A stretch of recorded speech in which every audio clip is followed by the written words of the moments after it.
Good day and welcome to the Evening Review. I'm Ashley Smith, the news editor of Namibian Sun. Let's take a look at today's headlines.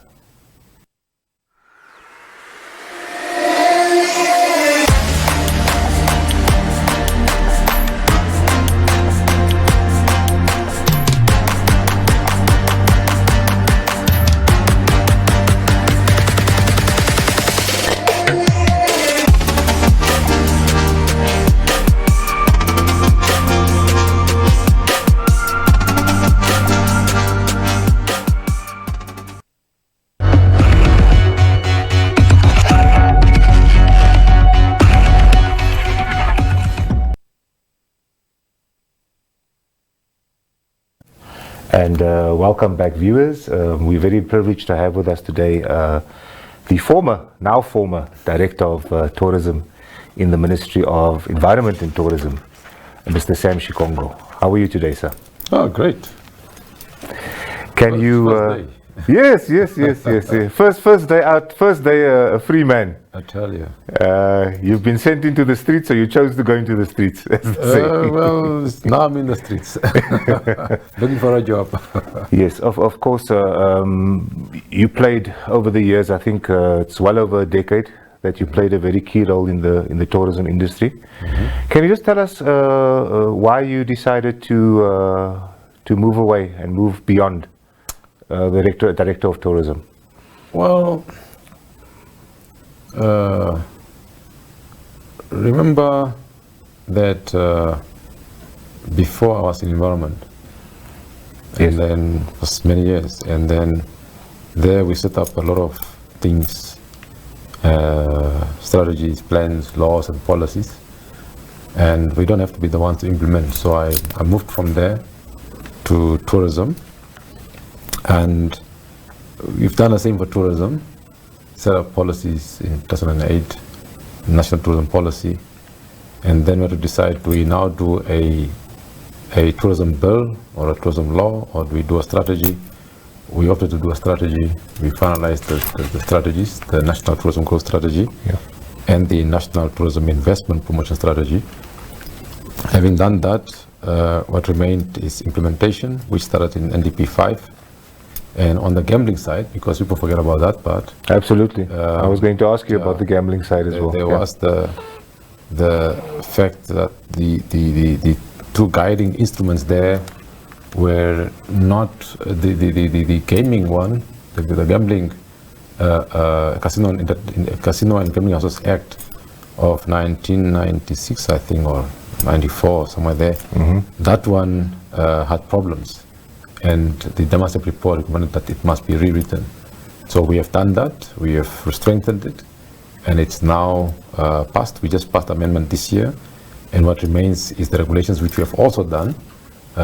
So we had a board meeting last week just to go through the initial reading of the regulations, and they should be out soon.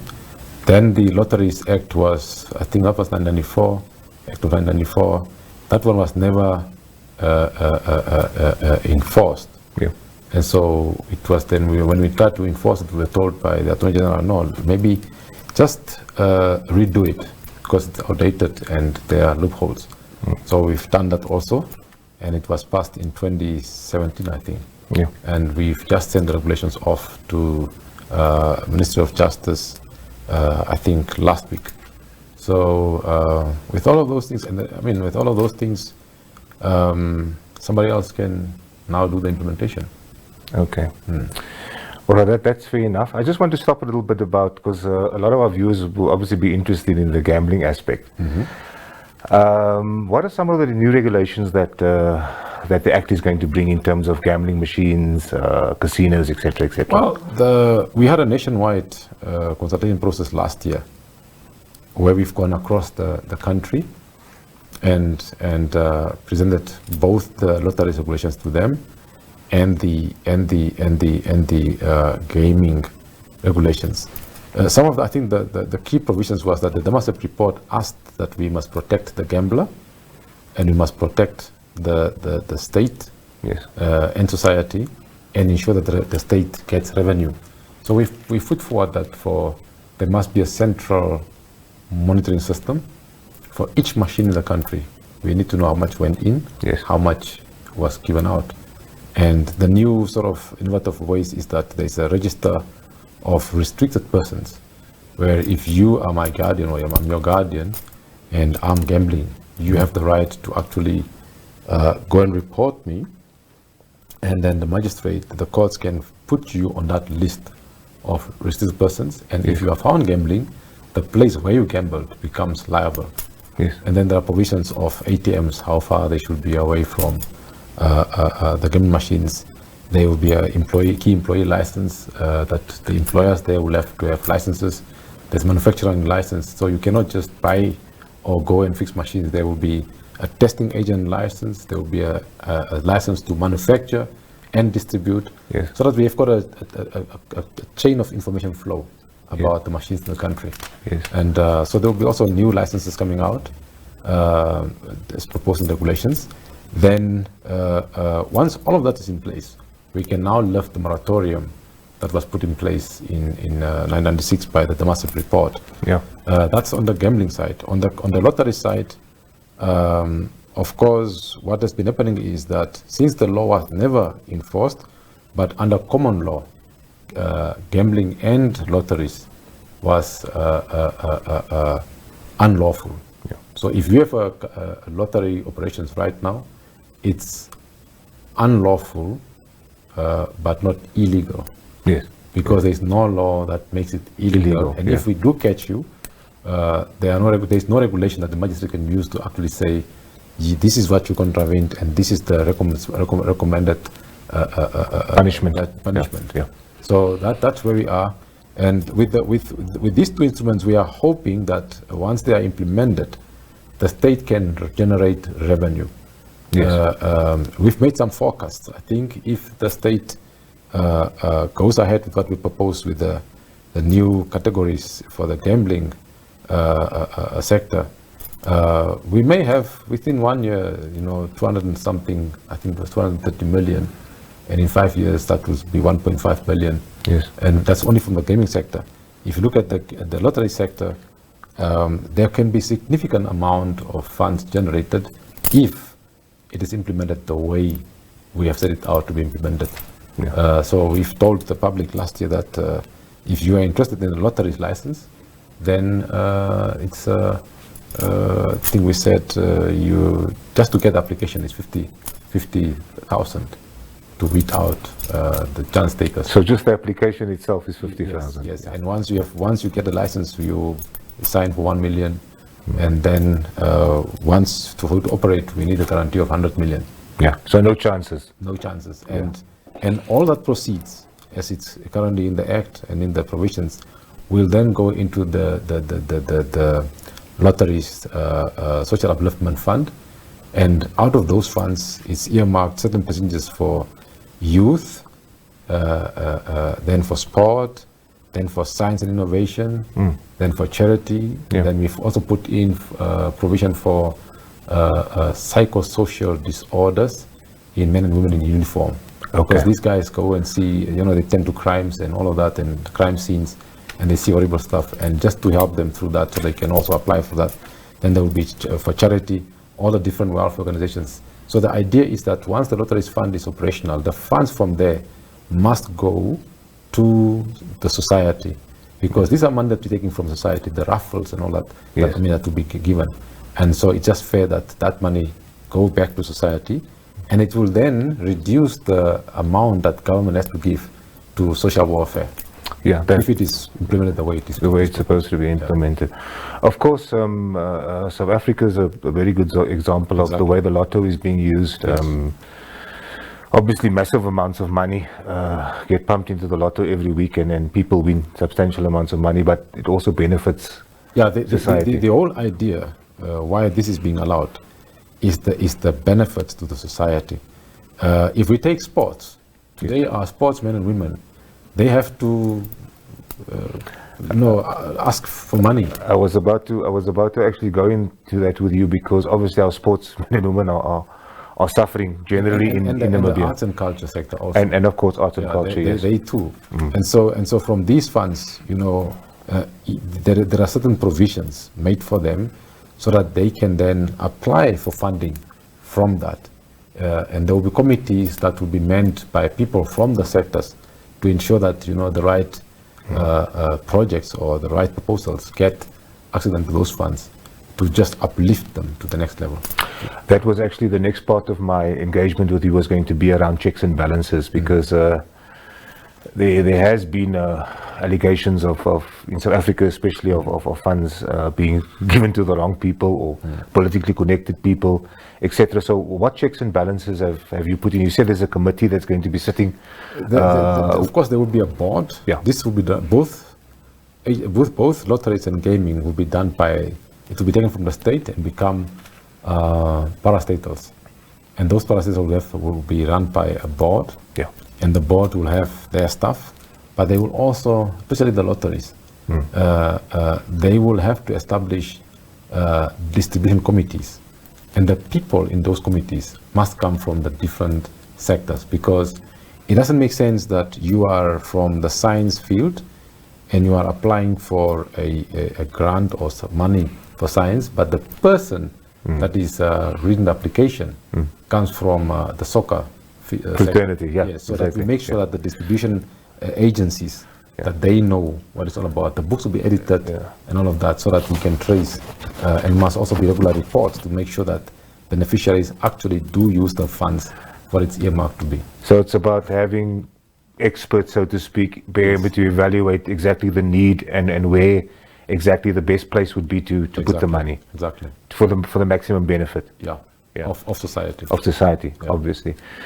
Well, Mr. Shikongo, as you know, you're leaving the tourism industry during a very, very difficult time. We know about the initiative to open up our borders. That was just confirmed again by President Hage Geingob on Friday. But obviously that initiative was planned from July, or last month, 15 July to 15 August. So it's a bit late. There's been a bit of agitation from the tourism sector. Can you tell us about your kind of part in that plan? Well, when it came out, we first you must figure out, you must keep in mind that I think it was under stage 3 when we opened up for accommodation facilities. Yes.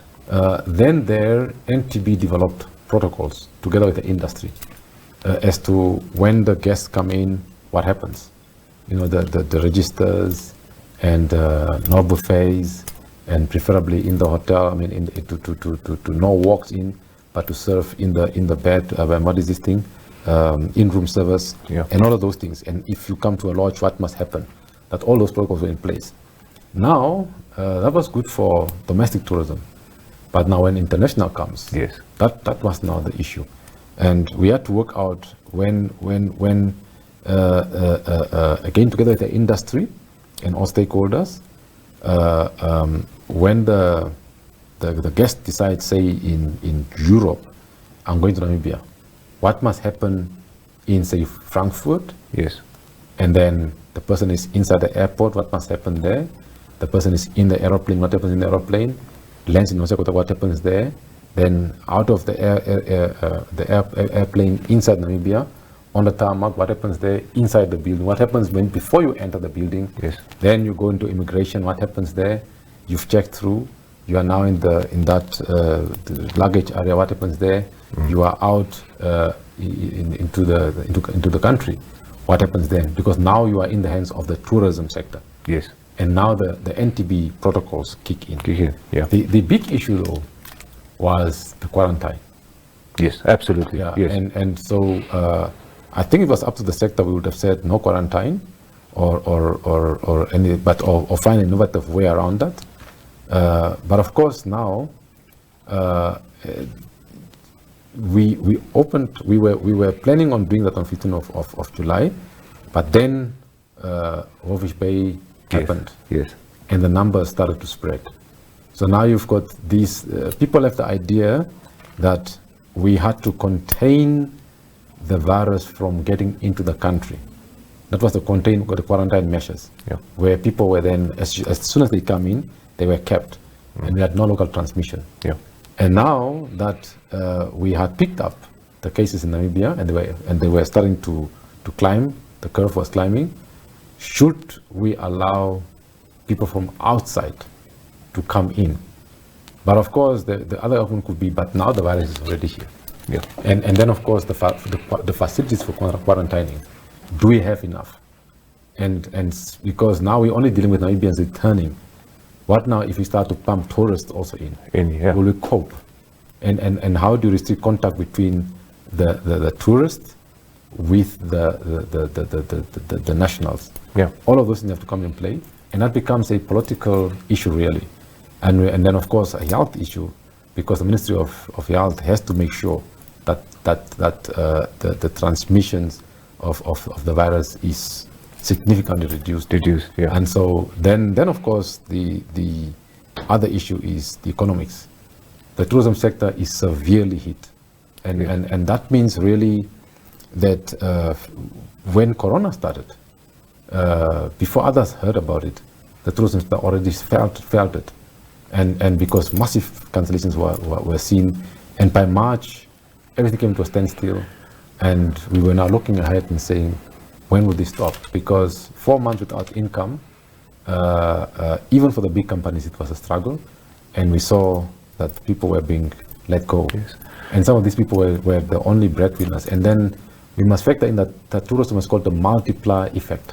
Yes. That along that whole value chain, it's not only the lodge or the hotel or so, but there is the cleaner, the barman, the waiter, then the suppliers, the soap supplier, the towel supplier, all of that is then affected by one place stopping. Yes. So that was massive. And of course, there was a report in April that predicted 30,000 jobs, for example, Yes. being lost in the sector. And there are the direct jobs and there are the indirect jobs. The indirect jobs is when you park your car at a facility, there are the people, the car guard. He's not registered anywhere, but he's getting an income from tourism. You know, the guy that washes the car, he may not be registered anywhere, but he's part of that sector. So they all were affected. So the numbers becomes very, very scary if you actually look at what it really means in practice. Yeah. Can we maybe just pause there at some of the protocols that have been suggested for tourists coming in? Now, we've heard about test results that they need to have, not older than 7 days, et cetera, et cetera. The figure that was being used was 72 that you have before.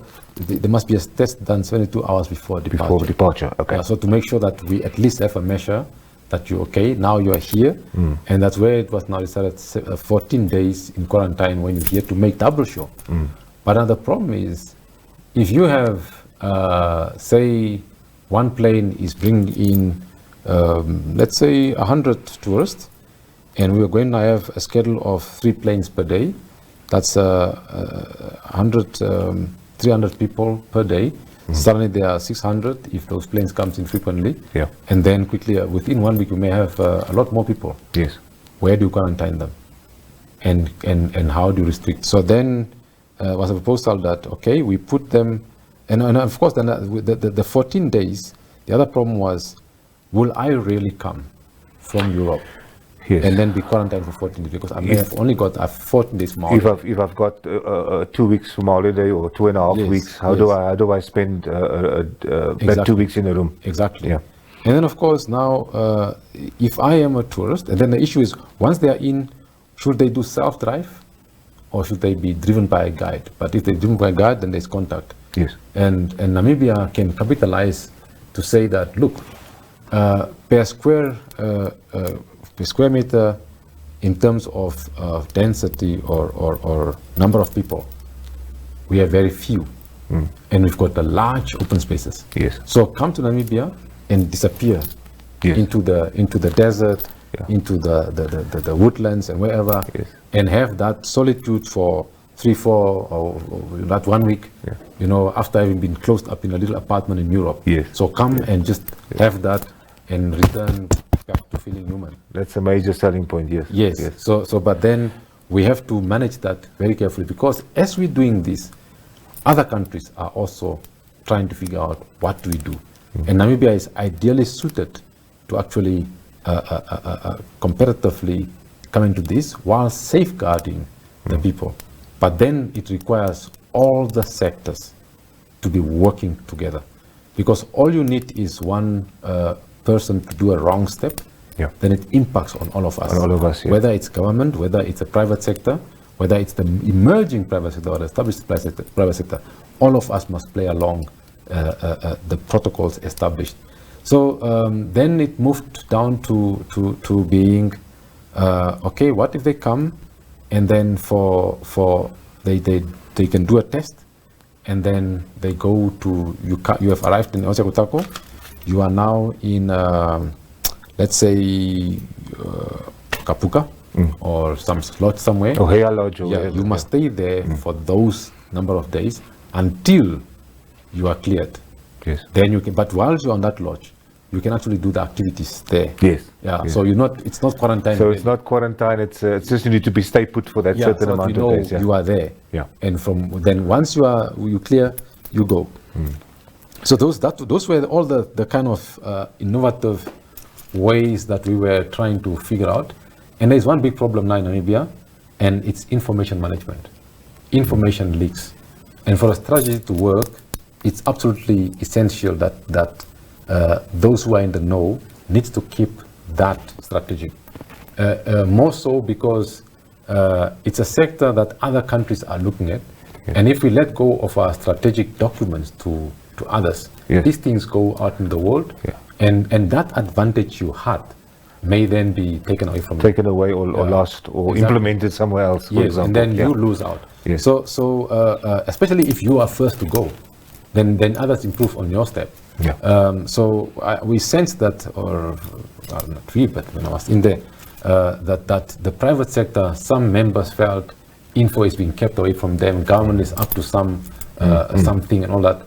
But it is really, we were in touch with the private sector, all of them, but we had to maintain confidentiality of the various proposals to assure that in the end all of us benefit.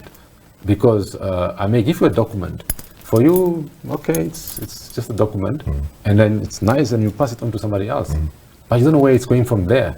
And that's been a problem, that certain things must be kept,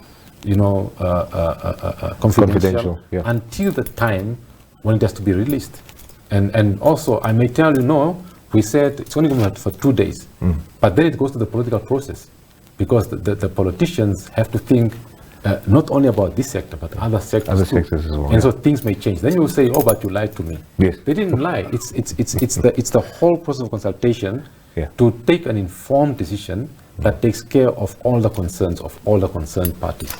And that is why it took so long. And from the beginning, we have said that this whole pandemic it must be approached with an adaptive management approach, where you are learning every day, day by day by day. I was just reading your paper there that Israel, they had a demonstration this weekend to ask the Prime Minister or the President to step down, or the Prime Minister to step down. Because they were hailed for a good strategy at the beginning, but now it seems that there's a problem, and they opened up too early. And now the people are saying it's your problem. So it's really this weighing scale. You don't know. You can only respond in the here and the now. Well, thank you so much for that. Just a final question for you. What's next for Sem Shikongo? That other time it was environment. I've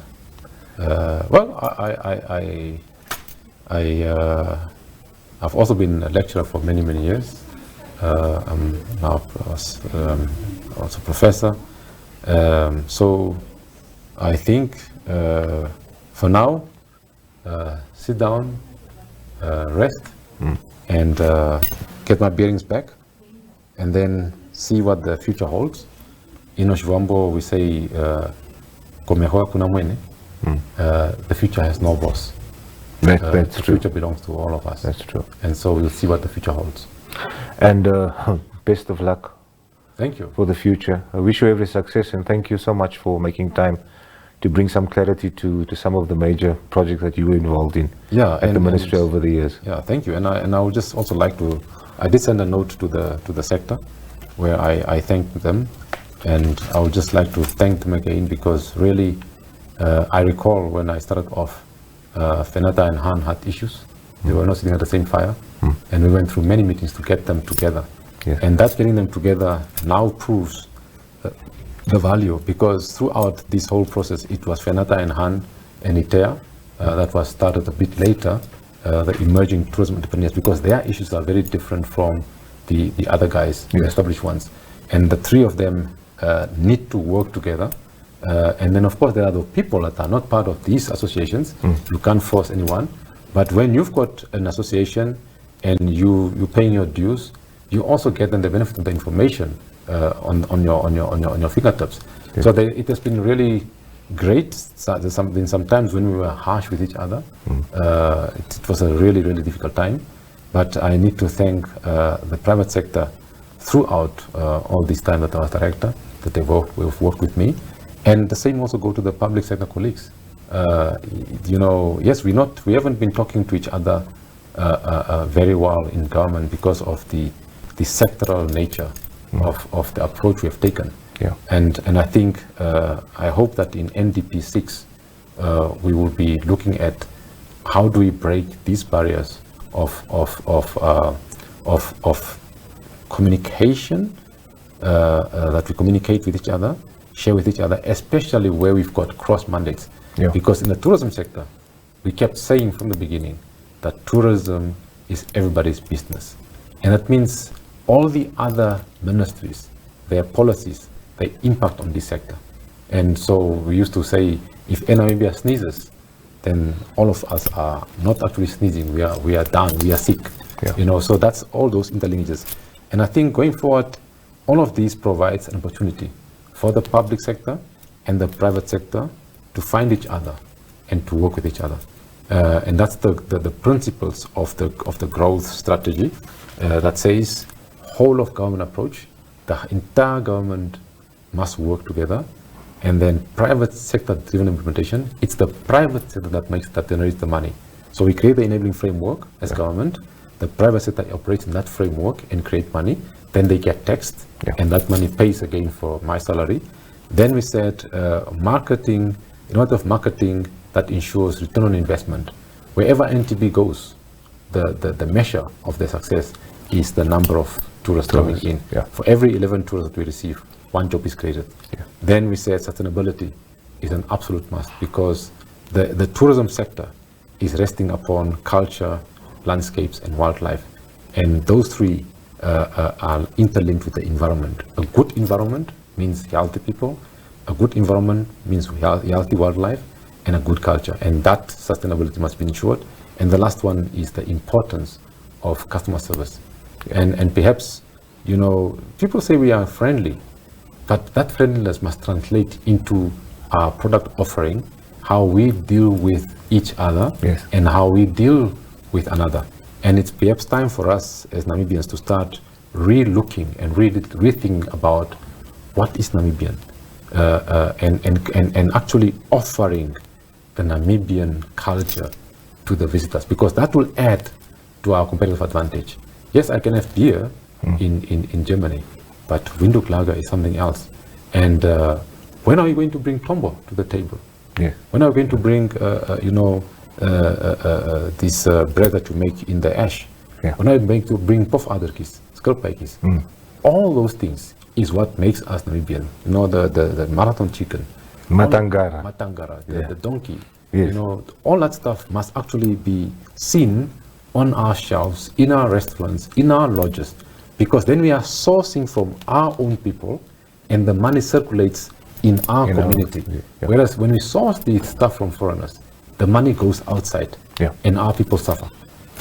Thank you so much. Very wise words, and I really want to tell you that we appreciate you coming in.